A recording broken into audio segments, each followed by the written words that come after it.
ব্যক্তিত্বের বিকাশ কি? ব্যক্তিত্বের আসল জিনিসটা কি? ব্যক্তিত্বের আসল জিনিসটা হলো এই দেহ। দেহ না থাকলে আপনার ব্যক্তিত্ব হইতো কোত্থেকে? দেহটাকে দিছে ব্যক্তিত্বের আসল জিনিস হলো দেহ। ওটাই তো আল্লাহর দেওয়া। এই জন্যই তো আল্লাহ মাঝে মাঝে কিছু মানুষকে ধনী দেয়। আমি কি দুটা চক্ষু দেই না যেটা দিয়ে তুমি দেখো? দুটা কান কি দেই না যেটা দিয়ে তুমি শোনো? বাকশক্তি কি আমি দেই না যেটা দিয়ে তুমি বলো? আমি কি আকল দেই না যেটা দিয়ে তুমি ভালো মন্দ বুঝো? আমি কি দিল দেই না যেটা দিয়ে তুমি চিন্তার বোঝা উঠাও? দুটা হাত কি দেই না যেটা দিয়ে ধরো আর কর্ম করো? দুটা পাও কি দেই না যেটা দিয়ে তুমি চলো? কুনতা সগীরা, তুমি বড় ছোট ছিলে, ফাকাব্বারতু, আমি তোমাকে বড় করলাম। কুনতা যায়ীফা, তুমি বড় দুর্বল ছিলে, ফাকাব্বাইতু, আমি তোমাকে সুঠামত্ব দিলাম। কুনতা জাহিলা, তুমি মারপেটের থেকে অজ্ঞ আসছিলে, ফাআল্লামতুক, আমি তোমাকে শিক্ষা দিলাম। কুনতা মিসকিনা, তুমি বিলকুল মারপেটের থেকে নিশ্চয় ছিলে, ফাআগনাইতুক, আমি তোমাকে স্বয়ং সম্পূর্ণ করলাম। ফাইলা আইন, বলো না কোথায় চললে? হাল ওয়াজাদতা আজওয়াদা মিন্নি, আমার চেয়ে তোমাকে বেশি কেউ দিছে? বলে ব্যক্তিত্ব দেহ দিয়া, ওই দেহটার শক্ত আল্লাহ দিলেন। যেমন খুশি তেমন চলার যদি স্বাধীনতা না দিতেন, তাহলে কারো পক্ষে এক শ্বাস নেওয়ার ক্ষমতা ছিল। এটাও দেখাইতেছি, একটু দেখি দিলে গাথে কিনা। আমরা যখনই শ্বাস নেই বা ছাড়ি, ফেরেশতার সাথে সাথে জিজ্ঞাসা করে আমসিক আও আতরুক, আল্লাহ বন্ধ করে দিব না খোলা রাখবো? আল্লাহ 1,60,000 বার মেসেজ থ্রু করেন। ফেরেশতাকে মেসেজ দেন, উতরুক ওয়ালি আবদি আজাল, খোলা রাখ, আমার বান্দার সীমা রেখা দেওয়া আছে। ইদা জা আজালু, যখন সীমা রেখায় পা দিব, তোকে আমরা সংকেত দিব, টানবে তো আর কোনোদিন ছাড়তে দিবে না, ছাড়বে তো আর কোনোদিন টানতে দিবে না। স্বাভাবিক শ্বাস নিতেছেন বটে, ঠিক না? জানেন এটার দাম কত? বাংলাদেশের প্রথম সারির শিল্পপতি যমুনা গ্রুপের মালিক 2020-এ করোনা লগ্নে যখন ভেন্টিলেটরে ছিল, চায়নার ডাক্তারের টিম যখন আসছিল, আর তার কামরায় ঢোকার পরে সে চিৎকার দিয়া বলছিল যে আমি সুস্থ হতে চাই না, আমাকে শুধু স্বাভাবিক শ্বাস নিতে দাও, আমার এন্টার কোম্পানি তোমাদের নামে লেখা দিবে। যান পেপার উঠান, পেপারে লেখা আছে, মিডিয়ায় সার্চ দেন, এখনো পাবেন। বিদায় স্বাধীনতা আজকের একটা না, আরো 5টা আছে, 5টা দেখাই না। নাহলে যে আল্লাহ এক ফোঁটা পানির থেকে অস্তিত্ব দিতে পারে, আপনাকে আমাকেও কানে ধরে ঘুরাইতে পারে, যে আকাশকে কুটি ছাড়া দাঁড় করাইতে পারে। কিন্তু বললাম না, স্বাধীনতা দিচ্ছেন বিদায় কিচ্ছু বলে না।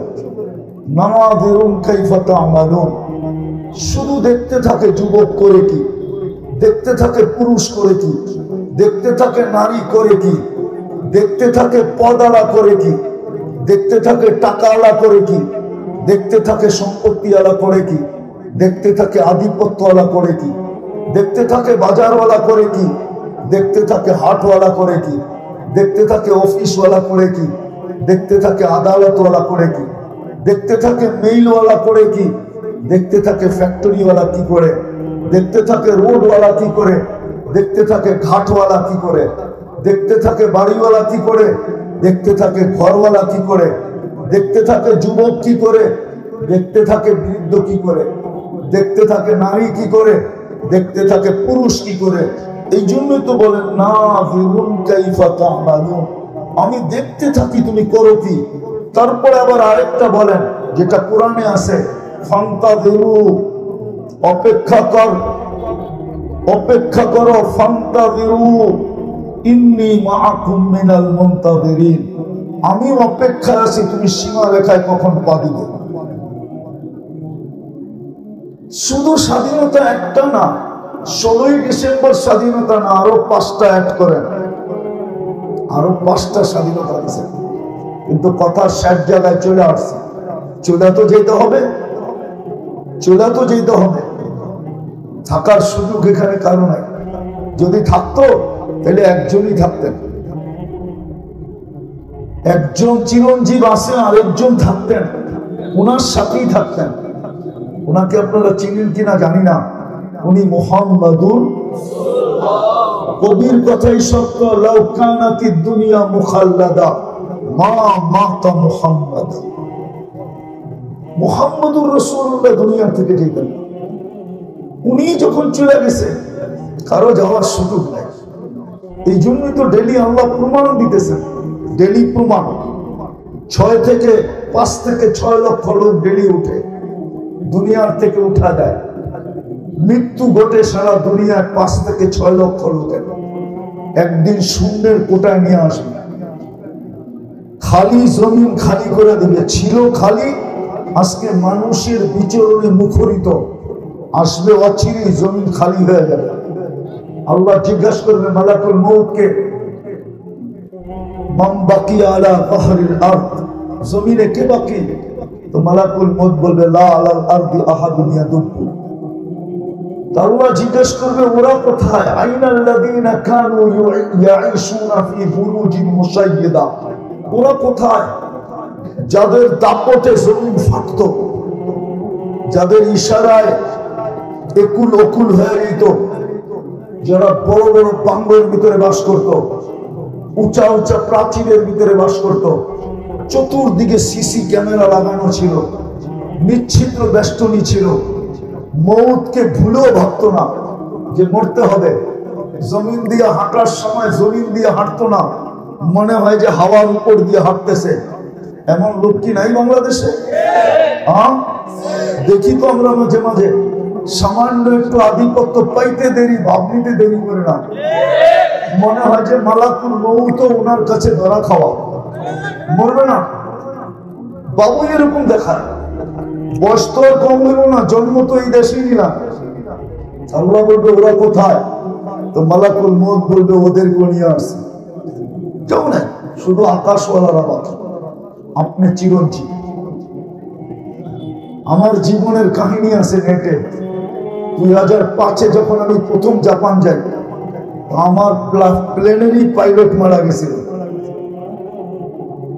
কিন্তু পাইলট মারা গেছে এটা আমার বিষয় ছিল না। আমার বিষয় ছিল মালাকুল মউত এত বড় টিম নিয়ে ঢুকলেন কি করে, অপারেশন সাকসেস করলেন কি করে। আমরা জানলাম না, 8-7 ঘন্টা 20 মিনিট পুরা চলে আসলাম। ল্যান্ডিং এর সময়, নারীটা ল্যান্ডিং এর সময় ককপিট থেকে বলতেছে দীর্ঘ 7 ঘন্টা 20 মিনিট আমরা পাড়ি দিয়ে চলে আসলাম, আমাদের পাইলট আমাদের সাথে নাই।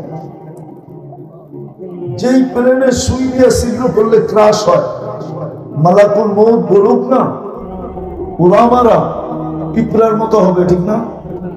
না, পিঁপড়ার মতো ছোট, ঠিক না? না, উনি তো বুঝতেছে ছোট করে। ঢুকলো কি করে, বাইরেও কি করে? প্রতিদিন নিতেছেন।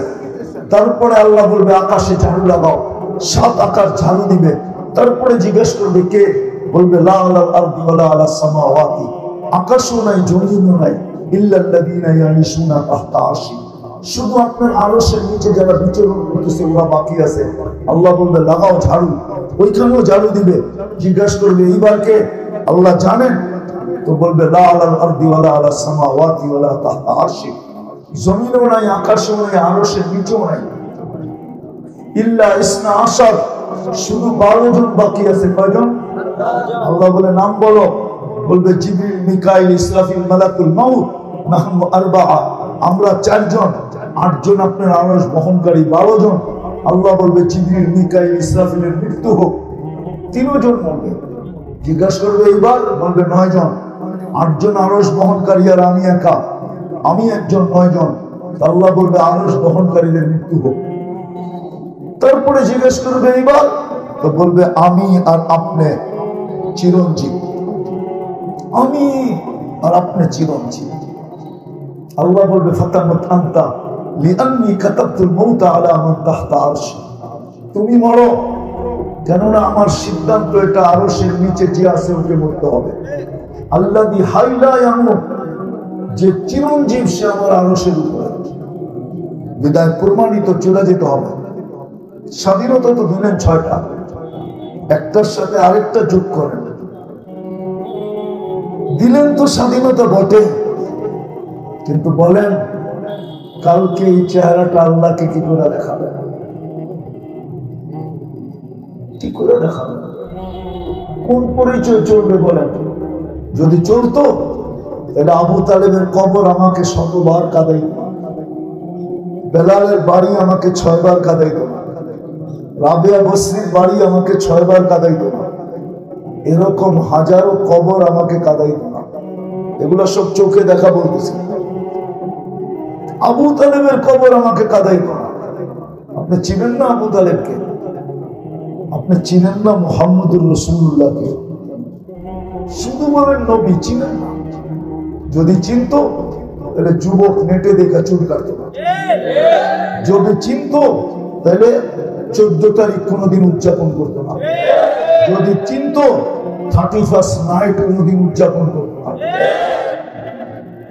একটা কথা বলবো, রাগ হয়ে যাবে? হ্যাঁ, নিজেকে মুসলমান ভাবেন? হ্যাঁ, কে কে ভাবেন নিজেকে মুসলমান?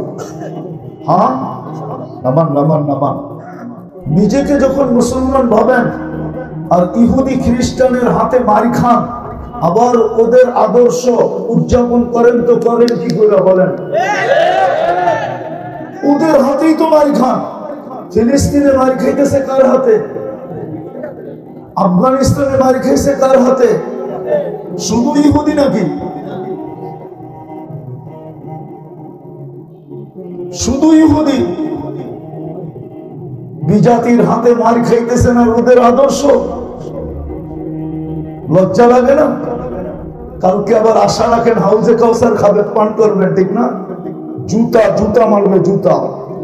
হাদিসে জুতার শব্দ আছে, সুহকান সুহকান লিমান গায়্যারা বাদি, জুতা মারবে, জুতা। রাগ হয় না?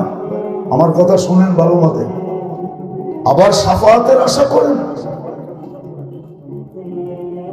আবার শাফাআতের সুপারিশের আশা, অথচ 24 ঘন্টার জীবন কাটে ইহুদি আর বিজাতির তরিকায়।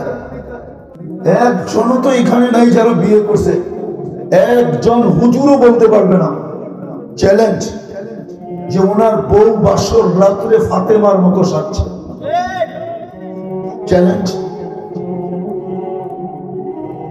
চ্যালেঞ্জ দিলাম। কেউ থাকলে কবুল করো, কোন হুজুর থাকলে কবুল করো। অথবা ফাতেমা কি বিয়ের বাসর রাত্রে সাজে নাই? না সাজে নাই? না না, মনে হয় সাজে নাই। সাজছে, কিতাবে আছে। তাহলে আমার বউ তো সাজে না। আমারটা দিই বলি, আমার বউ তো ওরকম সাজছে যেরকম বান্ধবীরা সাজিয়েছে। আমার বউ তো ওরকম সাজছে যেরকম প্রতিবেশীরা সাজিয়েছে। আমার বউ তো ওরকম সাজছে যেরকম নেটের ভিতরে নববধূর সাজ আছে। আমার বউ তো ওরকম সাজছে যেরকম পার্লারের ডিজাইন আছে।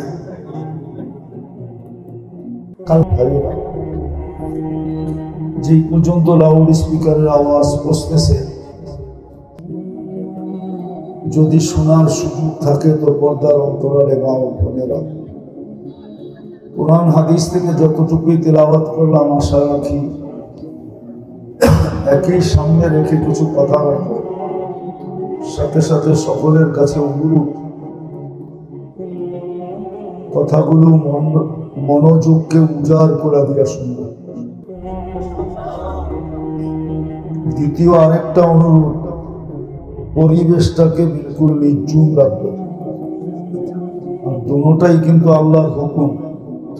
ইদা কুরিয়াল কোরআন ফাসতামিউ, কোরআন বা কোরআনী কথা যখন শোনো তো মনোযোগকে পরিপূর্ণ মনোযোগ দিয়ে শোনো। দ্বিতীয় হলো আনসিকু, পরিবেশটাকে বিলকুল নির্জুম রাখো, তাইলেই কিন্তু পুরস্কারের অধিকারী হবে। তা না হলে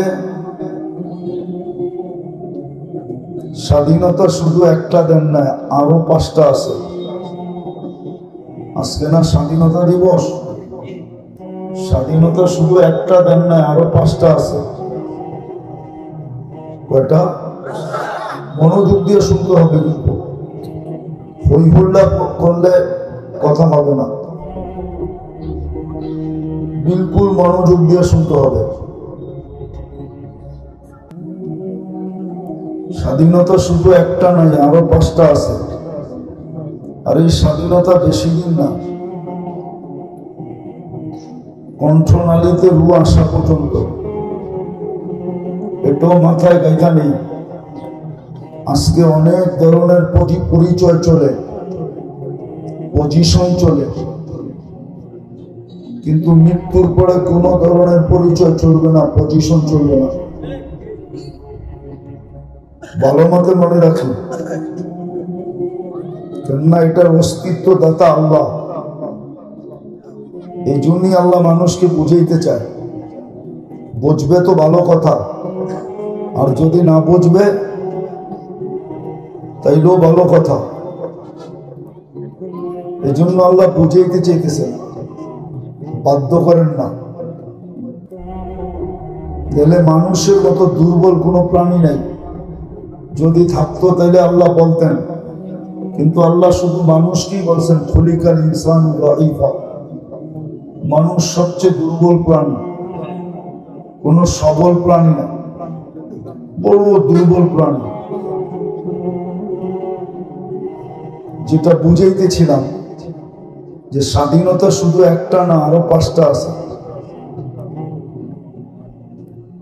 শুধু আজকের দিনের স্বাধীনতা না, আরো 5টা স্বাধীনতা আছে। প্রথম স্বাধীনতা যেটা, ওটা আল্লাহ শিক্ষাগত স্বাধীনতা দিয়েছেন। নাইলে অস্তিত্ব দিবে আল্লাহ। আমার কথায় শুরু কিন্তু হবে না, আর লম্বাও হবে না। না, আমার জানা ছিল না। আমি সন্দ্বীপ থেকে আসছি। সন্দ্বীপ চিনেন? এখন বাংলাদেশে নাই। সূর্য ডুবলে সন্দ্বীপ বাংলাদেশে থাকে না, কারণ ওটা সমুদ্রের মধ্যে, তো বাংলাদেশ থেকে বিচ্ছিন্ন হয়। সূর্য উঠলে আবার বাংলাদেশের সাথে যোগ হয়, মনে হয় বুঝেন না। এই জন্য লম্বা করারও সুযোগ নাই। তো প্রথম স্বাধীনতা দিছেন আল্লাহ, একটা তো করতেই ছিলেন আজকে সারাদিন স্বাধীনতা, ঠিক না? দ্বিতীয় স্বাধীনতা দিছেন শিক্ষাগত, নাইলে অস্তিত্ব দিবে আল্লাহ আর আপনি শিখবেন মনমতো শিক্ষা। মেধা দিবে আল্লাহ, কে দিছে মেধা? আর আপনি শিখবেন মনমতো শিক্ষা। এটা কোনোদিন পসিবল ছিল না। আপনি বলবেন আল্লাহ কি আমাদের সাথে পায়রা ওঠে নাকি? এই জন্য আল্লাহ বলছে মাঝে মাঝে আকাশটাও দেখিস, আকাশ দেখো আর উচ্চতা দেখো। তারাউনাহু বিগাইরি আমাদিন, কোথাও খুঁটি নাই। আবার একটাও না, সাবা সামাওয়াতিন তিবাকা, একের পর এক 7টা। আবার প্রত্যেকটা এক সমান বড় না। আল উলা আমামা সানি কাহালকাতিন ফিল ফালা। বাংলাদেশে কোনো ওয়ার্ল্ড কাপ খেলার কোনো স্টেডিয়াম নাই। বাংলাদেশে ওয়ার্ল্ড কাপ ঢাকা স্টেডিয়ামে খেলানো যাবে না? চিটাগাং তো কি ডিজিটাল হলেন? তো দুনিয়ার সবচেয়ে বড় গ্রাউন্ড যদি নেওয়া হয়, ফুটবলের না, দুনিয়ার সবচেয়ে বড় কোনো ময়দান যদি নেওয়া হয়, আর মধ্যখানে ফুটবল রাখলে ফুটবলটা ময়দানের তুলনায় যেরকম ছোট, প্রথম আকাশটা দ্বিতীয়টার সামনে এরকম ছোট। আল্লাহ বলে খুঁটি ছাড়া দাঁড় করায় দিছে।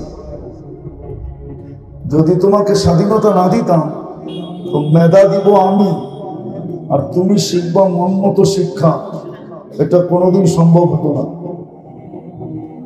ভালো মতে বোঝেন, কাজে দিবে।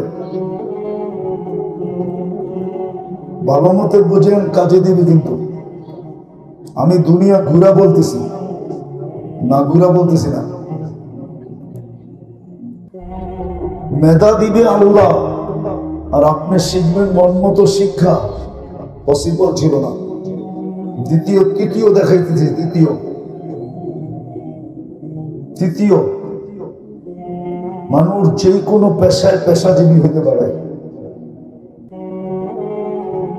যে কোনো পেশায়। নাইলে এই প্রবাদ বাক্য কোনোদিন হতো না। কেউ দুধ বেচা মদ খায়, কেউ মদ বেচা দুধ খায়, আর এটা বাস্তব। কেউ মার গয়না বেচেও বাবা খায়, ঠিক না?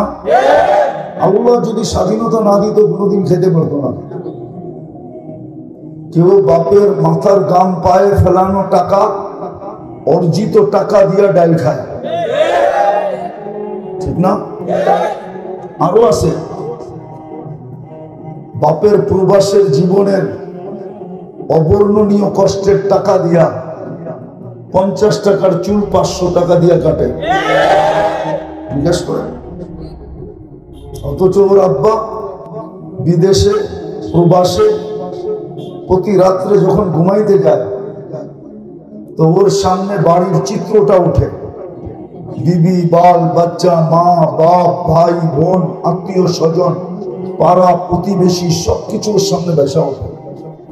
কিন্তু সারাদিনের ক্লান্তি চায় বিছনা, পেট চায় খাওয়া। চোখের সামনে যখন দৃশ্য বেসা ওঠে, এইখানে প্রবাসী থাকলে আমার কথা বিশ্বাস করবে, ওর চোখ দিয়া পানি ঝরতে থাকে। কখন যে ঘুম আসে ও জানে না। শূন্যতার একটা কোলবালিশ নিয়ে ঘুমায় থাকে। সকালে উঠে আবার কিছু মুখে দিয়া বাহির হয়ে যায়। আর ওই সন্তান চুল কাটে 50 টাকারটা 500 টাকা দিয়ে, ডিজাইন চয়েস করে নেটের থেকে।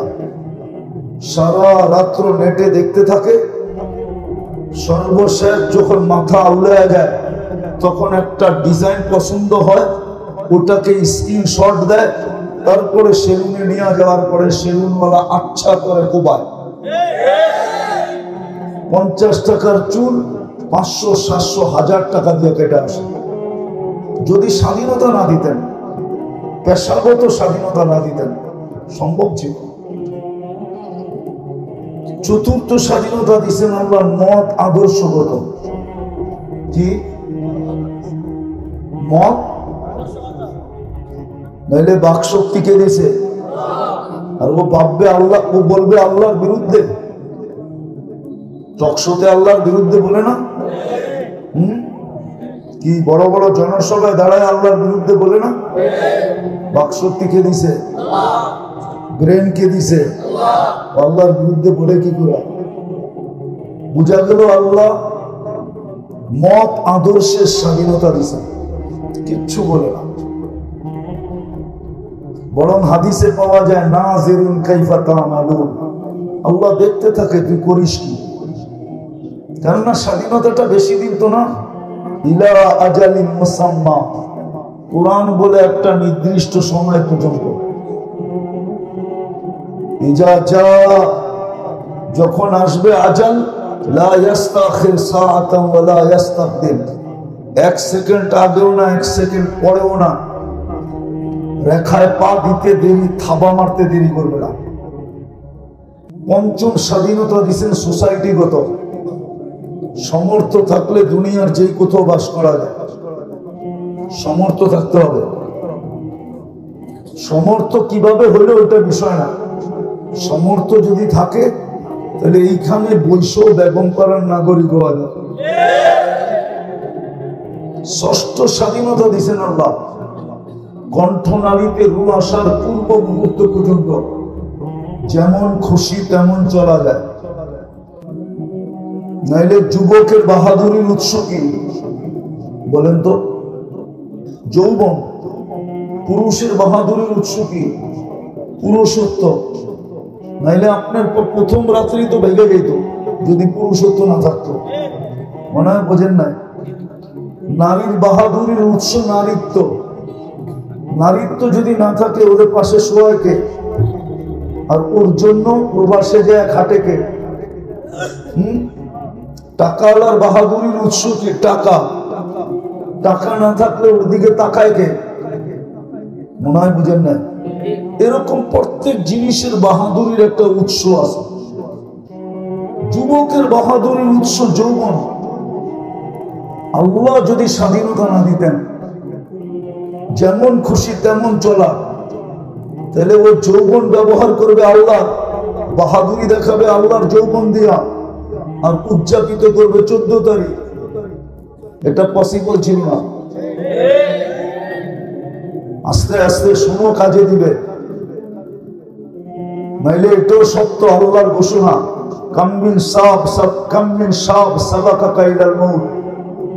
কত যুবককে আমরা যৌবন সহ কবরে শোয়া দিছি। বেশি তাফালিং দেখাইবা তোমারও শোয়া দেব। কোন কোর্টে কেস নিবে না, কোন থানাওয়ালা এন্ট্রি করবে না। এটাই ছিল সত্য, এটাই আল্লাহ বুঝাইতে চাইতেছে। এজন্য ভালো মতে বোঝো, চিল্লান না দিয়া। ওমর রাদিয়াল্লাহু তাআলা আনহুর জামানায় দুধ যখন বাচ্চা ছেড়া দিত, মার দুধ, তখন বাচ্চার বাতা হতো, বাতা দেওয়া হতো। একদিন নামাজে খুব কান্না, বাচ্চাদের কান্না অতি মাত্রায় হতেছিল। তো নামাজের পরে জিজ্ঞেস করতেছিল যে মায়েরা কি করে নামাজের ভিতরে বাচ্চাদের এই অতি মাত্রায় কান্না, বাচ্চাদেরকে কি সামলায় না? তো এক সাহাবী সাহস করে বলে ফেলছেন, আমিরুল মুমিনিন, আপনি তো সিদ্ধান্ত, আপনার তো নিয়ম হইল বাচ্চা যখন দুধ ছেড়া দিবে তো বাতা দিবেন, বিদায় মায়েরা দুধ ছাড়ানোর অভ্যাস করতেছে, এই জন্য বাচ্চাদের অতিমাত্রায় কান্না। তো ওমর রাদিয়াল্লাহু তাআলা আনহু বলতেছিলেন যে আজকের থেকে নিয়ম হবে, মা যদি পেটে বাচ্চার প্রমাণ দিতে পারে তাইলে ওই বাচ্চাও বাতা পাবে। রাগ হবেন? আমাদের দেশেই তো, এই দেশেই তো আমাদের জন্ম। আজ পর্যন্ত তো কত সরকারেরই লম্বা লম্বা বুলি শুনলাম, উন্নতির জোয়ার দেখলাম, আজ পর্যন্ত তো এই ঘোষণা কেউ আসলো না। খাতায় কলমে কত কিছুই তো দেওয়া লেখা হলো, কিন্তু বাস্তবিক খুঁজতে গেলে দেখা যায় এক বৃদ্ধ বাতা পায় না। এরকম বুলি তো প্রত্যেকেই নিছে আমাদেরকে জন্মলগ্ন থেকে, না দেয় না? হ্যাঁ, কি বলেন? হ্যাঁ, আমরা না ওনাদের চেয়ে বেশি শিক্ষিত? আমরা না ওনাদের চেয়ে বেশি সভ্য? আমরা না ওনাদের চেয়ে বেশি এডুকেটেড? নাইলে আমার সমাজের মানুষ সাহাবাদের উপরে আঙ্গুল উঠায় কি করে? আমরা তো এমন না যে সবসময় কানে তুলা দিয়া চলি। আমরা তো দেখি আমাদের সমাজের বিভিন্ন সেমিনারে সাহাবাদেরকে বলতে একটু ত্রুটি করে না, সাহাবাদের উপরে আঙ্গুল উঠায়, বড় বড় আল্লাহওয়ালাদের উপরে আঙ্গুল উঠায়। কিন্তু ওনারা তো কইরা দেখাইছেন, বাস্তবে এটাই ছিল। তো যেটা বুঝাইতেছিলাম, যিনি আমাদেরকে মুসলমান আর উম্মতে মুহাম্মদী হিসাবে নির্বাচিত করছেন, এই ছোট জীবনটা, 60-70 বৎসরের জীবনটায় আমাদেরকে একটা সুখের চিত্র দিছিলেন। চিত্র, তোমরাই উপরে থাকবে, তোমরাই নিরাপত্তার চাদরে থাকবে, তোমাদের কি আমি পাখির মতো পালবো, তোমাদের কি আমি পছন্দের জীবন দিব, তোমাদের গলায় আমি ইজ্জতের মালা পরায় রাখবো। কিন্তু আজকে যদি চিত্র দেখি, আজকে যদি চিত্র দেখি যে 60টা মুসলিম দেশ হওয়া সত্ত্বেও, ভালো মতে বুঝার, কিন্তু 60টা মুসলিম দেশ হওয়া সত্ত্বেও, 250 কোটি মুসলমান হওয়া সত্ত্বেও, প্রত্যেকটা মুসলিম দেশ উন্নতির ছোঁয়া থাকা সত্ত্বেও আজকে যে আমাদের উপরে, না আমরা সবার উপরে, না কোনো নিরাপত্তা আছে আমাদের, না আমরা সবার উপরে, না আমাদের নিরাপত্তা আছে, না আমরা আজকে পাখির মতো লালিত পালিত, না ইজ্জতের মালা আমাদের গলায় আছে, ইজ্জতের মালা আমাদের গলায় নাই, না আমাদের জীবনটা আমাদের পছন্দের মতো। এই দুরবস্থা আমাদের কেন? আজকে যদি এই দুরবস্থা হয় তো কালকে কেমন হবে? কেননা আজকের দুরবস্থার প্রভাব কিন্তু কালকের উপরে পড়বে। কেননা কবির কথাই সত্য, এই দিন না আরো দিন আছে, এই দিন নিয়ে যাবে তোমাকে ওই দিনের কাছে। এটার প্রভাব কিন্তু এখানে পড়বে। কেন? وضحى الأرض بمشيته ورفع السماء بغير عمد بقدرته الأحد الصمد الذي لم يتخذ صاحبة ولا ولد خلق الخلق وأحصاهم عدد رفع السماء بقدرته بغير عمد بسط الأرض بقدرته على ماء الجمد قسم الرزق فلا ينسى من خلقه أحد ولم يكن له كفوا أحد والصلاة والسلام على حبيبنا وحبيب ربنا مصطفى مجتبى الذي أعطاه خلق آدم معرفة الشيش شجاعة نوح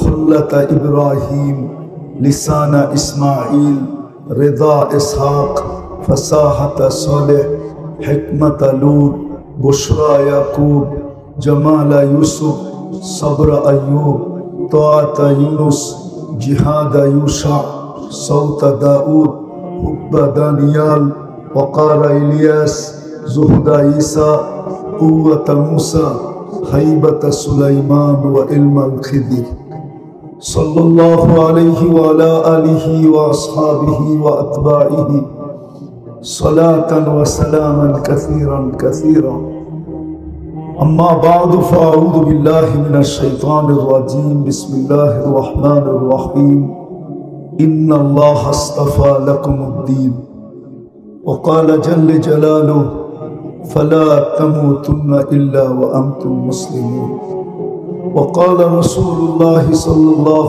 عليه وسلم سيأتي على أمة زمان يحبون خمسة وينسون خمسة يحبون الدنيا وينسون الآخرة يحبون الحياة وينسون الموت يحبون القصور وينسون القبور يحبون المال وينسون الحساب يحبون الخلق وينسون الخالق فقال شفيع البشر صلى الله عليه وسلم أنا بريء منهم وهم براء مني أو كما قال عليه الصلاة والسلام الحرمين হেফজোখানা মাদ্রাসা হাফেজ ছাত্রদের পাগড়ি প্রদান অনুষ্ঠান উপলক্ষে উক্ত ওয়াজ মাহফিলের সম্মানিত সভাপতি মেহমানান কেরাম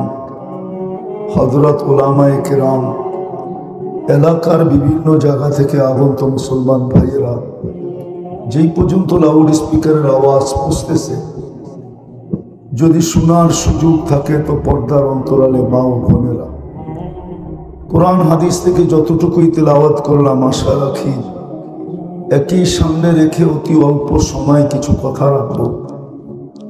সাথে সাথে সকলের কাছে দোয়ার দরখাস্ত, আল্লাহ আমাকে আপনাদেরকে সকল শ্রোতাকে যা সম্ভব এর উপরে আমল করার তৌফিক দান করেন।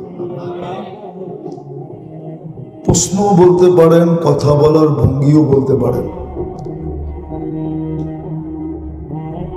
এটা তো চিরসত্য যে আমরা মুসলমানের ঘরে আমাদের সব ইচ্ছায় অস্তিত্ব নেই নাই, বরং আল্লাহর ইচ্ছা এবং আল্লাহর নির্বাচন। আমার কথা বুঝে আসে তো? মুসলমানের ঘরে আমাদের অস্তিত্ব আমাদের সদিচ্ছায় না, মুসলমানের ঘরে আমাদের অস্তিত্ব আল্লাহর একান্ত ইচ্ছায় এবং আল্লাহর নির্বাচনের মাধ্যমে। বিদায় কোরআন ঘাটলে, হাদিস ঘাটলে দেখা যায় যাকেই আল্লাহ মুসলমানের ঘরে অস্তিত্ব দিলেন বা যাকেই আল্লাহ মুসলমান হিসাবে নির্বাচিত করলেন, কোরআন যদি দেখি তো তার জীবনের চিত্রটা অন্যরকম দেখা যায়। জীবনের চিত্র বোঝেন তো? কোরআন বুঝাইতে চাইতেছেন, কোরআন একটা চিত্র দিতেছেন আমাদেরকে, যারাই আমরা মুসলমান, বা আরেকটা শব্দ যোগ করতে পারেন, যারাই আমরা মুহাম্মদুর রাসূলুল্লাহ সাল্লাল্লাহু আলাইহি ওয়াসাল্লামের উম্মত, কোরআন আমাদের জন্য একটা চিত্র দিতেছে যে আমাদের এই 60-70 বছরের জীবনটা কেমন হবে, কিভাবে কাটবে। তো যদি কোরআনের চিত্রটা দেখি, বড় ধ্যান দিয়ে শুনতে হবে, কিন্তু নাইলে বুঝে আসবে না। আর কোরআনও বলে ইদা কুরিয়াল কোরআন ফাসতামিউ, এটা আল্লাহর আদেশ। কোরআনই কথা যখন শোনো তো পরিপূর্ণ মনোযোগ দিয়ে শোনো। আরেকটা আল্লাহর আদেশ আছে ও আনসিতু, বিলকুল পরিবেশটাকে নিঝুম বানায় শোনো, তাইলেই তুমি পুরস্কারের অধিকারী হবে। লাআল্লাকুম তুরহামুন, এই দিকেই ইঙ্গিত যে তাইলেই তুমি পুরস্কার পাবে, নাইলে কিন্তু পুরস্কার পাবে না। আর পুরস্কার স্বয়ং আল্লাহ দিবে। কে দিবে? আল্লাহ। বিদায় মনোযোগ দিতে হবে। যিনি আমাদেরকে মুসলমান হিসেবে নির্বাচিত করলেন, যিনি আমাদেরকে উম্মতে মুহাম্মদী হিসাবে বাছাইকৃতভাবে নির্বাচিত করলেন, আমরা কিন্তু বাছাইকৃত, বাছাই বুঝেন? সমগ্র মানব জাতির ভিতরে সর্বপ্রথম আল্লাহ আমাদেরকেই বাছাই করছেন। আমাদের বাছাইয়ের পরে যা ছিল ওটা শুধু বন্টিত হয়েছে। ১৬ লক্ষ নবীদের মাঝে আল্লাহ বন্টন করে দিয়েছেন। হ্যাঁ, বন্টন করতে করতে করতে একটা পর্ব এরকমও আসছে যে নবীদের ভিতরে এরকমও কেউ কেউ ছিলেন যিনি একজন উম্মত ভাগে পান নাই। এই জন্য হাদিসে আছে ইয়াতি ইয়াউমাল কিয়ামাতি নবী